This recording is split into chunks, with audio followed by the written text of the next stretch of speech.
Hello and welcome to another one of my videos. Today I'm going to pick this DOM IX-6 SR. It is a 5-pin dimple lock with 2 sidebars. This is the key for this lock. It has this little active element that activates one of the 2 sidebars. The other sidebar is actually activated by these little cuts here in the side of the key. And yeah, I will explain some things about this lock while I'm picking, but for the actual insight into this lock, we're going to disassemble it after I picked it. And yeah, let's get this started. For attention, I'm using this little Z-bar here. And as a pick, I'm going to use this homemade pick that I made specifically for this lock, since it has a little bit of a longer flag than my usual picks. It comes in handy in this keyway. So yeah, let's get it started. First pin is a click. Second one, 2. 3 gives counter rotation. Not liking that. Picking 1 and no, 2 still feels. Picking 1, 2, 3, counter rotation, and a click. 4 still feels a little bit springy. 5, 2. Check those again. A counter rotation and a click out of 5.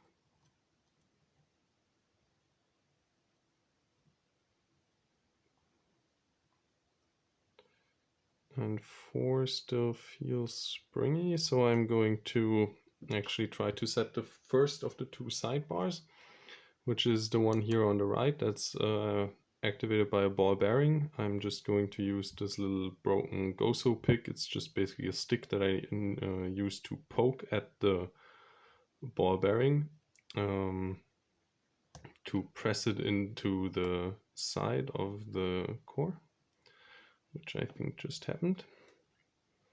Let me check the pins again. 1 feels set, 2 feels good, 3 feels good. 4 gave me a little click and a little deeper fourth set. And 5 still feels good. Okay, now let's try to actually pick the rear sidebar, which always gives me trouble, since it's sitting inside a little groove at the end of the keyway. It's actually rather difficult to even get to that. It's a little pin that sits inside of that groove. What I tend to do is snap my pick over that with the flag over that little groove. And in order to see if I actually have set it, I poke at the pins that have a little bit of a special spool with a little nub on the end. It's basically like a gin pin without a counter milling in the core. They give a really springy feeling, and once the rear sidebar is set, these will seize up, and these are the last 2 pins that we need to set. There are 2 of these special spools in this lock. Still nothing.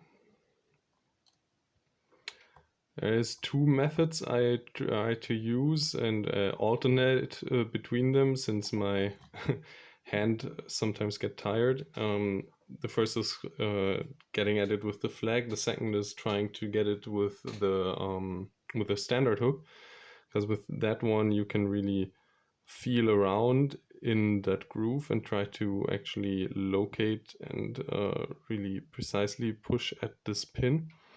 The problem is with the standard hook that the hook itself tends to be too flimsy to actually then really do something with that pin, even if you find it.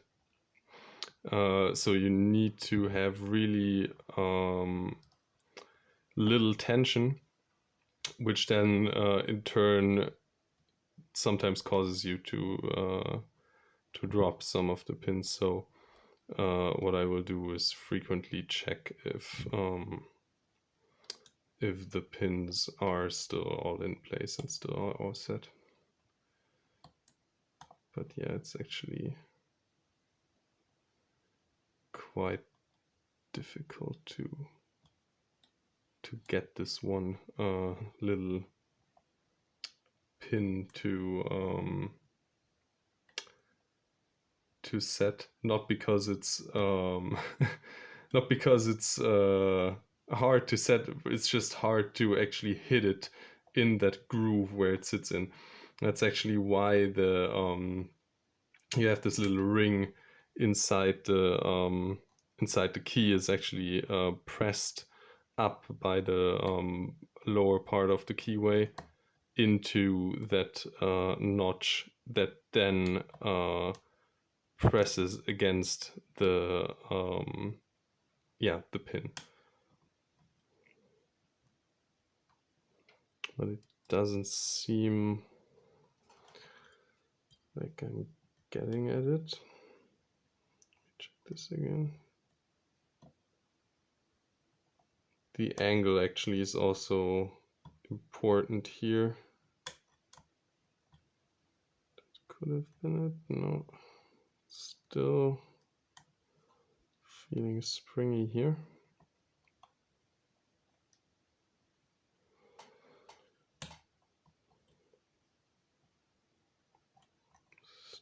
Still nothing, I guess. That is actually rather frustrating sometimes, since you can feel the pin, but like it's really nestled super tight into that groove.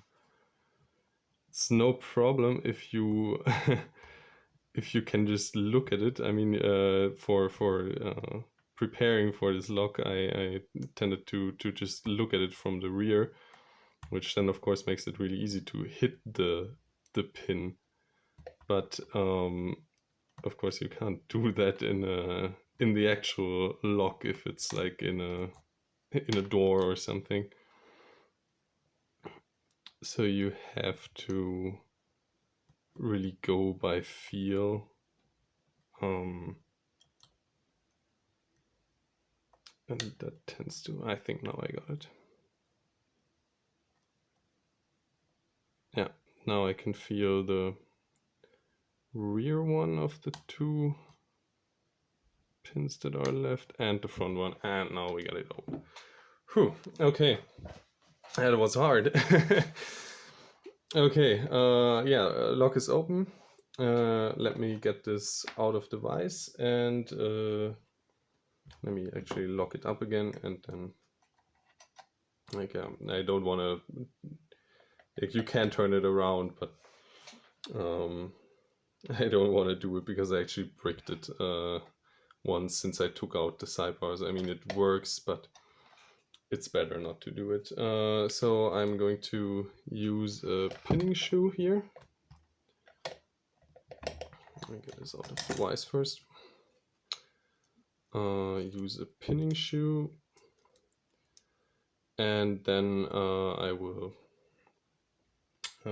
take off the rear of this lock and get it into a pinning tray.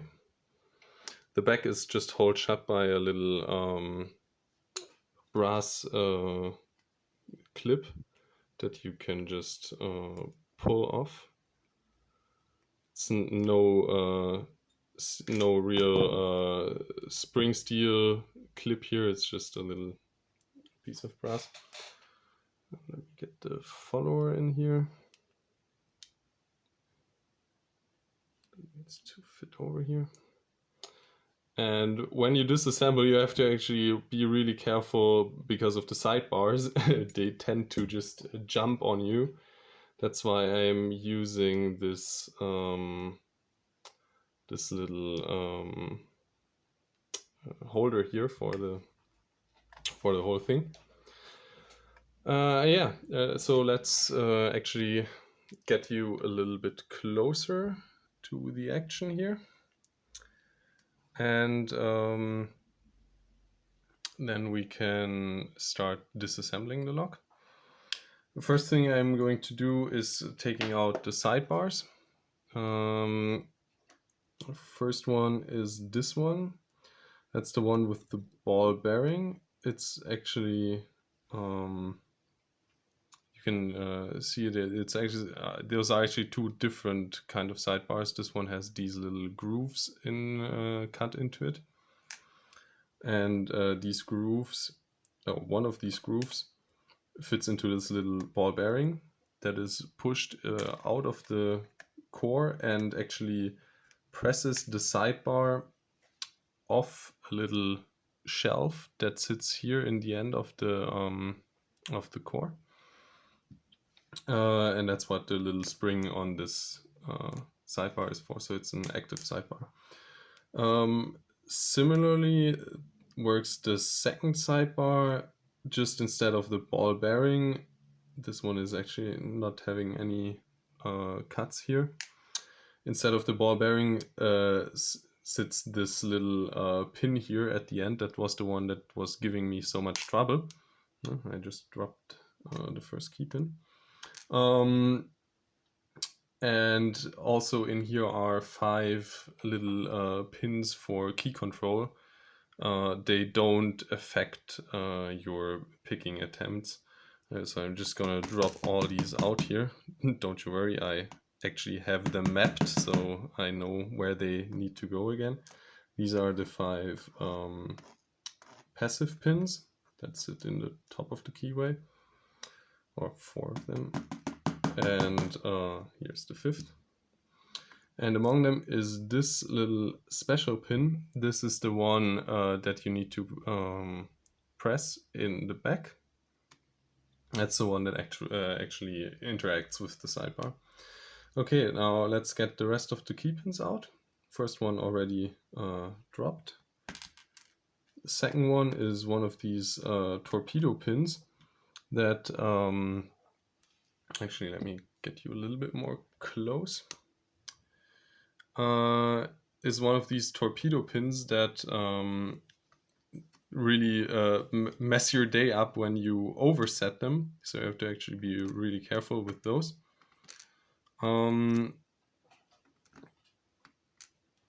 The third one is a standard pin. And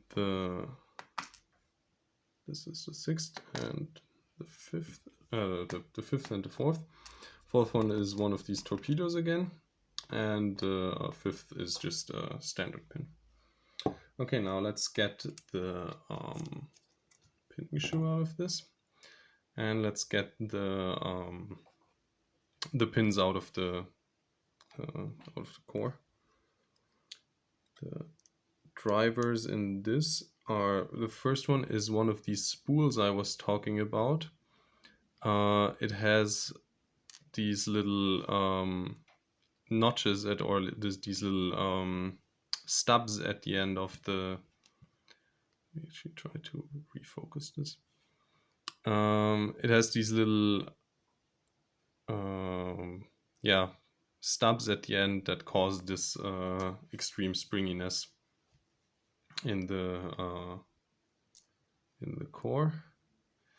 Then the second one is just a standard spool. Third is another one of these special spools. 5th is a barrel. And the 6th one, the 5th one is another standard spool. So yeah, that's basically what's in the lock. In the cylinder, you can actually see the little grooves for the sidebars. One is here, and one is here. They just run all the way through the lock, and that's where the sidebars drop in and block rotation of the core if the sidebars are not able to fall into the core of the lock. So yeah, that's basically it. You've seen a really interesting lock, rather interesting pick too. It can sometimes be a little bit nerve-wracking, but yeah, I hope you liked it, and see you next time.